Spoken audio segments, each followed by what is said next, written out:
Hello students, today I am going to start with your book Vistas, and today is the first chapter of Vistas which I am going to explain it to you in the form of a summary, and the chapter is the third level. Third level is written by Jack Finney. Here in this chapter, it is said that it is a story that weaves together psychological journey of the narrator into the past, the present, and the future. Sometimes we humans crave for peace and serenity and look for possible escapes away from the busy life. कभी कभी होता है ना, हमारी ज़िंदगी इतनी ज़्यादा busy हो जाती है, हम इतनी हेक्टिक लाइफ में जी रहे होते हैं कि हमारे मन को शांति नहीं होती है, सुकून नहीं होता है, and we long for this peace and serenity. हमें लगता है कि हमें भी थोड़ा सा शांति मिले, थोड़ा ठहराव मिले, थोड़ा हम भी अपने बैठ कर के बातचीत कर पाए अपने फैमिली मेम्बर्स से, है ना. We don't have time for ourselves, तो all the time we are busy. So is the modern world going on. आज की जो लाइफ है ना, वो बिजी लाइफ है, भागम भाग वाली लाइफ है, भाग दौड़ वाली लाइफ है. तो इस भाग दौड़ वाली लाइफ में हमारे संग में क्या होता है, हम लोग जो है ना वो हमेशा इनसिक्योर होते हैं. The fear is there, worries are there, tensions are there, and insecurity is there. और जब ये सब चीज़ें होती है तो we are diseased, we are stressed. तो अब यहाँ पर in this third level the writer is telling that we want to come out of it. यहाँ पे जो कैरेक्टर है जिसका नाम है कि चार्ले, तो वो character is also facing the same situations of the present modern day time, and he wants some peace and serenity in his life, and he wants to come out of it.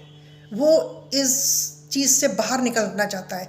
वो हमेशा क्या कल्पना करता है, वो कल्पना करता है वो time की, 1894 के टाइम की, जब वो अपने पेरेंट्स के साथ गेल्सबर्ग इलिनियस में रहा करता था. वो टाइम कितना अच्छा था कि अपने पेरेंट्स के संग जहाँ वो रहता था, वो पहाड़ी इलाका, वहाँ के लोग, वहाँ कितनी शांति थी.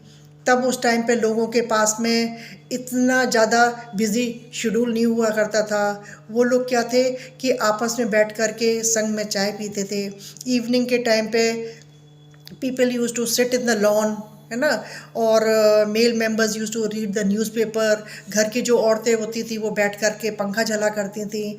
तो plenty of time was there to talk with the near and dear ones और the relatives. Even we entertain them in our houses. लेकिन आज के टाइम पर हमारे पास में फुर्सत नहीं है, और हमारा जो ज़िंदगी है वो फुल ऑफ फियर और टेंशन से है, भरी पड़ी है.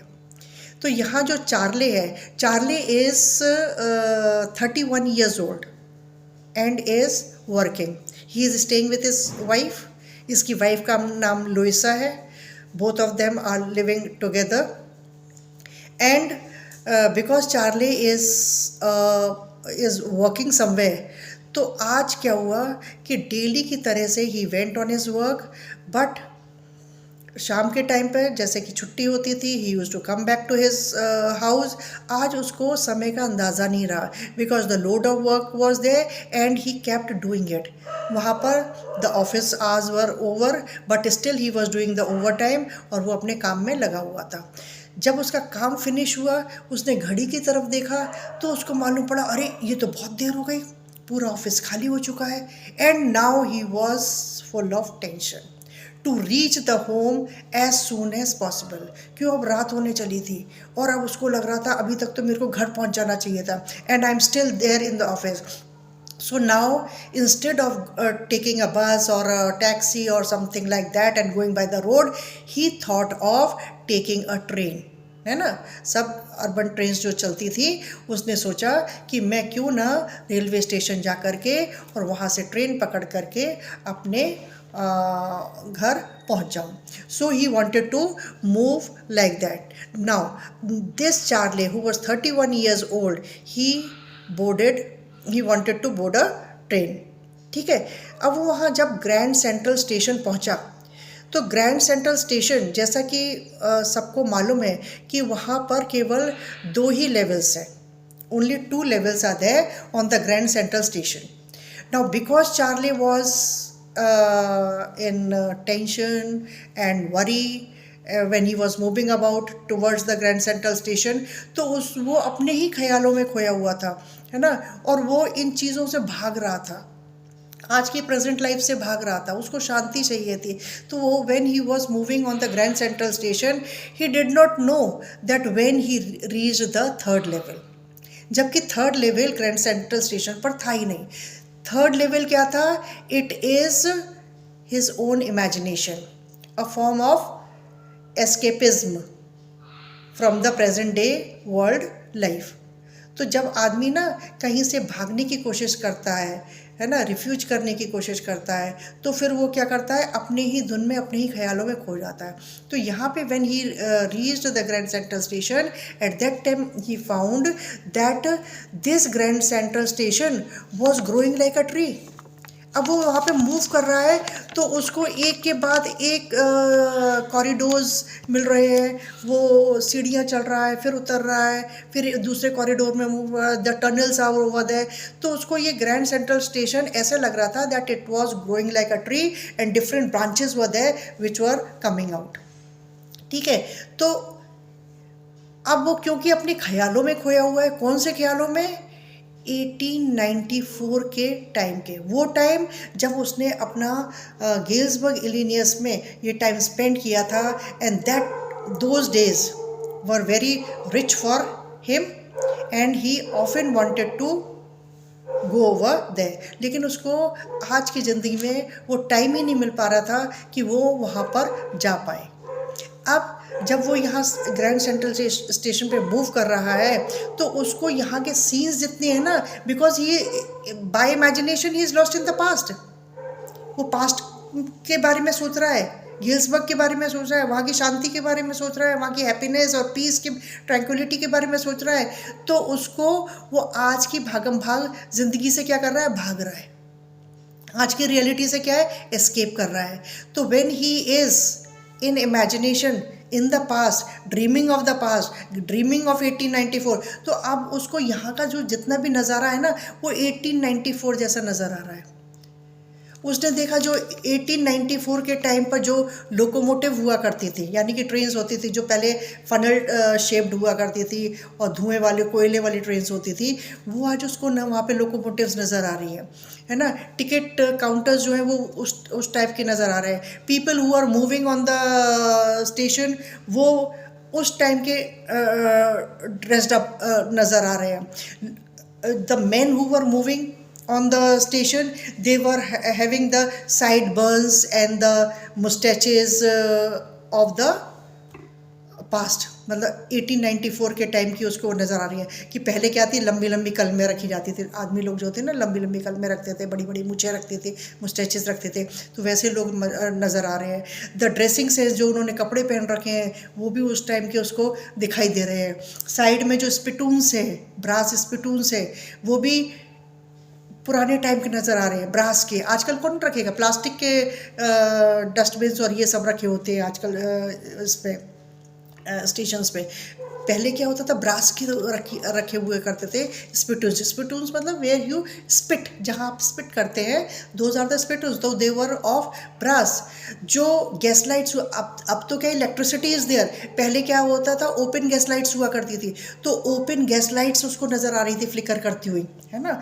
तो ये सारी चीज़ें उसने नोटिस करी, और फिर वहाँ पे जाकर जब उसने न्यूज़पेपर देखा, तो न्यूज़पेपर में भी जो पहले के जो प्रेसिडेंट थे उनका नेम मेंशन था, ईयर मेंशन था, और वो तो he was totally in the past, है ना। और अब वो थर्ड लेवल पर, जब वो टिकट विंडो पर गया, क्योंकि उसको लग रहा है he is moving on the third level, है ना, and he wanted to buy 2 tickets for Galesburg, क्योंकि इमेजिनेशन में तो वही गेल्सबर्ग चल रहा है, वही पीस चल रही है, वही शांति चाहिए उसको अपने जीवन में। तो वो he wanted to buy 2 tickets for himself and his wife. तो वो टिकट विंडो पे जाता है। When he go to the ticket window and want to buy the 2 tickets, तो उसके पास में अब ओल्ड करेंसी नहीं है, आज की प्रेजेंट डे करेंसी है। उसने जब पैसे निकाले तो आज की प्रेजेंट डे करेंसी थी। तो वहाँ पे जो टिकट विंडो पे बैठा हुआ था उसने स्टेयर करके ऐसे देखा, बेवकूफ़ बना रहे हो, है ना, ये तो फेक है ना, हम पकड़वा देंगे तुमको जेल में।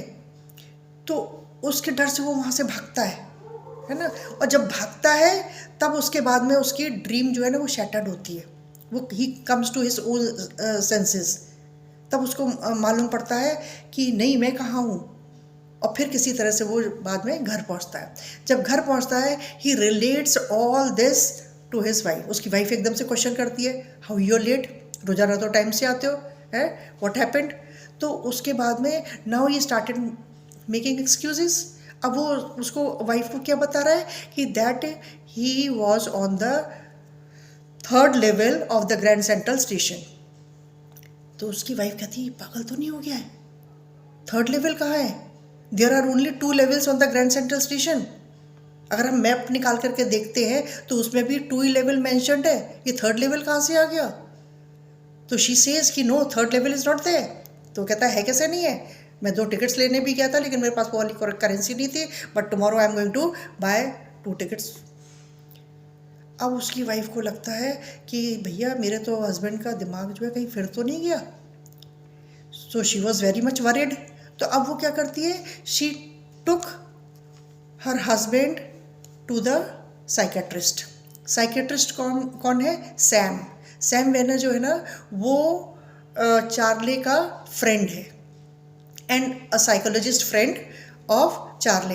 तो ये उसको उसके पास में लेकर के जाती है और वहाँ पे जाकर के सैम को बोलती है कि Sam I don't know what rubbish he is talking about the 3rd level of grand central station. कि जब से आए हैं तब से 3rd लेवल के बारे में गाना सा गा रहे हैं कि I was on the 3rd level, I saw this and that. तो सैम जो है ना उसको एग्जामिन करता है, फिर उसके बाद में वो कहता है कि डोंट वरी, ये कुछ नहीं है, ये इसका वॉकिंग ड्रीम विश फुलफिलमेंट है। Walking dream wish fulfilment, walking dream wish fulfilment का मतलब है कि हम जागते हुए चलते चलते जब सपने देखने लगते हैं दिन के टाइम पर तो वो वॉकिंग ड्रीम हो जाता है। Wish fulfilment means some suppressed desires are there in our mind and heart which we want to fulfil, और वो हमारी पूरी नहीं हो पाती हैं तो हम क्या करते हैं उसके बारे में ड्रीम करने लगते हैं। ठीक है, कभी कभी आपने देखा होगा कि आप कहीं स्कूल जा रहे हैं या और कहीं जा रहे हैं एंड यू आर टेंस्ड, है ना, और आपको मालूम ही नहीं लग पड़ता है कि आपका रास्ता कब कट गया, कब आप स्कूल पहुंच गए या जहाँ रहे थे वहाँ कब पहुंच गए, मालूम ही नहीं पड़ा। रास्ते में से कौन कौन निकल गया, क्या क्या हो गया, यू नेवर मतलब remember when you are tensed और स्ट्रेस्ड। ठीक है, तो आप क्या होते हो उस टाइम पे अपने ही थॉट्स में होते हो। So was with Charley, Charley भी अपने ही थॉट्स में था, so he did not remember all this thing.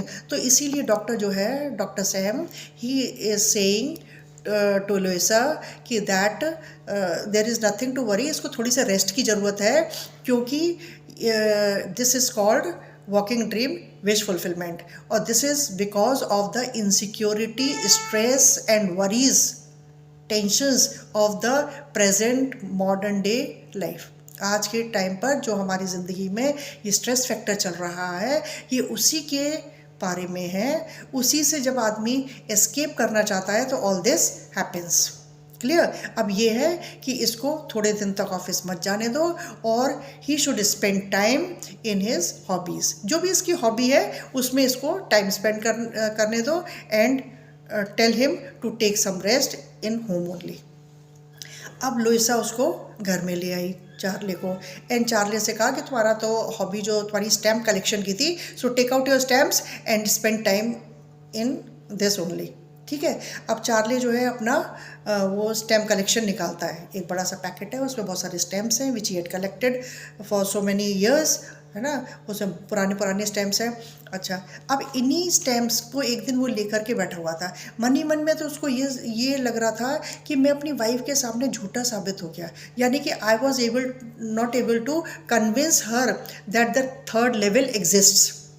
वो अपनी वाइफ को कहना चाह रहा था कि 3rd लेवल है, जबकि वाइफ मानने को तैयार नहीं थी कि थर्ड लेवल है, और डॉक्टर भी कह रहा था कि थर्ड लेवल नहीं है ना, तो वो झूठा साबित हो गया। तो यहाँ पर he wanted to prove that the third level exists.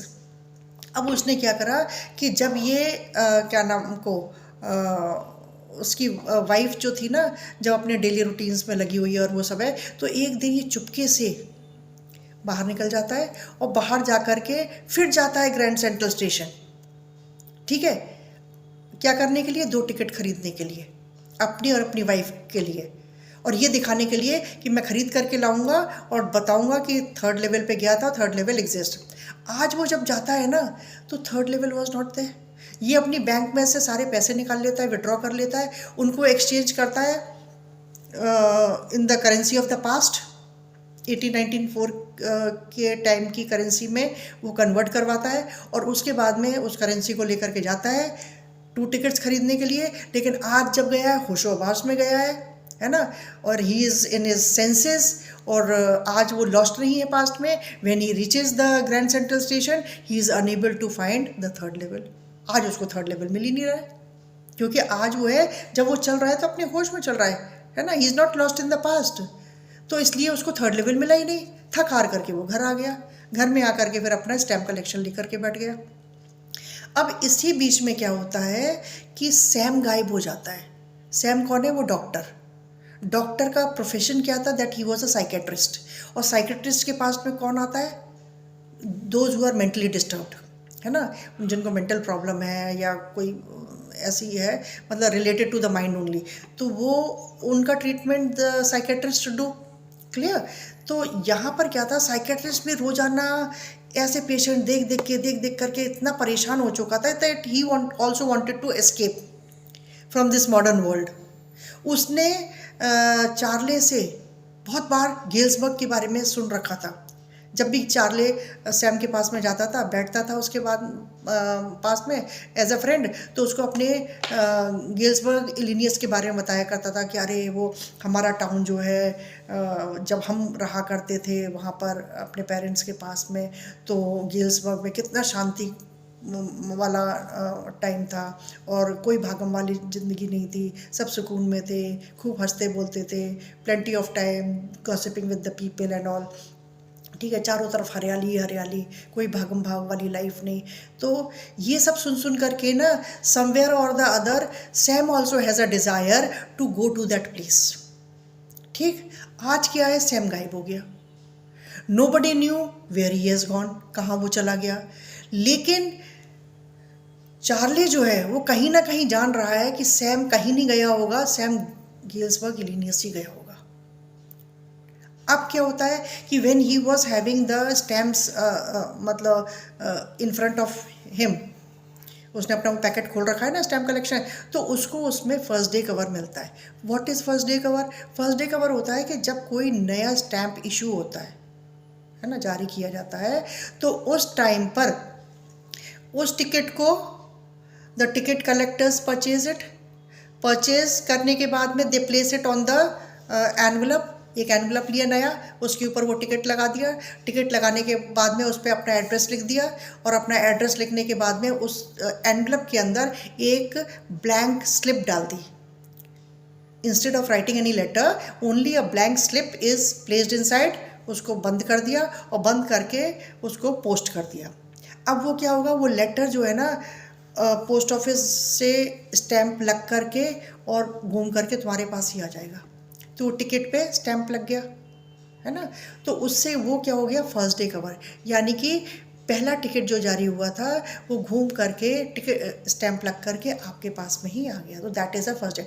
ये फर्स्ट डे कवर ना उसके ग्रैंडफादर के नाम से था ये एनवलप, जो कि उसको अपने फर्स्ट डे कवर मतलब उस एनवलप वाले उसमें मिला, टिकट्स में जितने भी टिकट्स रखे हुए थे, जो स्टैम्प कलेक्शन उसने किया हुआ था, उस स्टैम्प कलेक्शन में उसको अपने ग्रैंडफादर के टाइम का फर्स्ट डे कवर मिला, जो कि उसके ग्रैंडफादर को किसी ने लिखा था। ठीक है, अब वो 1894 के टाइम का था, और गेल्सबर्ग इलिनियस का था। जो एड्रेस था। अब इसने क्या सोचा कि क्यों ना मैं इसमें चेंजेस कर दूँ इस and prove myself to be right. तो उसके अंदर उसने देखा कि ब्लैंक पेपर था। ब्लैंक पेपर में इसने क्या करा कि इसने सैम की तरफ से अपने लिए एक लेटर लिखा। और सैम की तरफ से अपने लिए लेटर क्या लिखा कि जैसे सैम इसको कह रहा है कि dear Charley, you were right, third level exists on the grand central Station, keep searching for it, है ना, और life is very peaceful over here. ठीक है, ये इतना लिखा हुआ था। And keep searching with your wife Louisa, ये उसमें लिखा हुआ था और नीचे साइन हुआ हो रहा था सैम का। तो अब उसने वो उसके अंदर रख दिया और अपनी वाइफ को दिखाया वो लेटर कि देखो ये लेटर आया है ना, सैम की तरफ से। सैम ने लिखा है कि third level exist, keep searching with your wife Louisa and life is very peaceful over there. अब लुइसा ने भी जब ये चीज़ नोटिस करी तो उसको भी विश्वास हो गया। वो अपने हस्बैंड के संग में अब ग्रैंड सेंट्रल स्टेशन जाती है to search out where the third level is, कि थर्ड लेवल है। लेकिन ये दोनों जने जाते हैं, they both are in their senses. जब ये वहाँ जाते हैं तो घूम फिर करके हार करके आ जाते हैं, उन्हें थर्ड लेवल मिलता ही नहीं है, क्योंकि थर्ड लेवल है ही नहीं तो मिलेगा कहाँ से। देयर आर ओनली 2 levels, तो when both of them go over they are unable to find. अब क्या है कि चार्ली को कैसे मालूम पड़ा कि सैम जो है वो वहाँ गेल्सबर्ग इलिनियस पहुँच गया है, क्योंकि जब ये अपनी करेंसी एक्सचेंज करने के लिए गया तो इसको मालूम पड़ा कि सैम भी अपनी करेंसी एक्सचेंज करके $800 की वो लेकर के कहाँ चला गया, गेल्सबर्ग। और गेल्सबर्ग में वो कौन सा बिजनेस वहाँ पे कर रहा है, क्योंकि गेल्सबर्ग में तो भाई साइकेट्रिस्ट की कोई ज़रूरत ही नहीं है, क्योंकि वहाँ पे तो बहुत पीसफुल एटमॉस्फेयर है। वहाँ पे किसी को ऐसी कोई स्ट्रेस फैक्टर और ये एंग्जाइटी और ये सब चीज़ है ही नहीं है, फियर है ही नहीं है, वरीज है ही नहीं। तो जब ऐसी चीज़ें होंगी नहीं तो ऐसी बीमारियां भी नहीं होंगी, और ऐसी बीमारियां नहीं होंगी तो वो कोई डॉक्टर के पास में क्यों जाने लगा, साइकेट्रिस्ट के पास में। तो उसने सैम ने सोचा कि being a psychiatrist my this profession is not going to flourish over there. तो उसने वहाँ पे क्या करा, हे का बिजनेस स्टार्ट किया, हे एंड ग्रेन, जैसे भूसा होता है ना, चारा होता है, चारे का बिजनेस स्टार्ट किया वहाँ पर। Clear, because he also wanted some peace in his life. और ये साबित करके दिस चार्ले ने अपनी वाइफ के सामने ये प्रूव करा कि that the third level exist, see Sam has also told it to me. बस ये यहाँ तक है third level. Clear? So go through the third level once again, you will be able to understand more. I have only told you the summary of it. Thank you.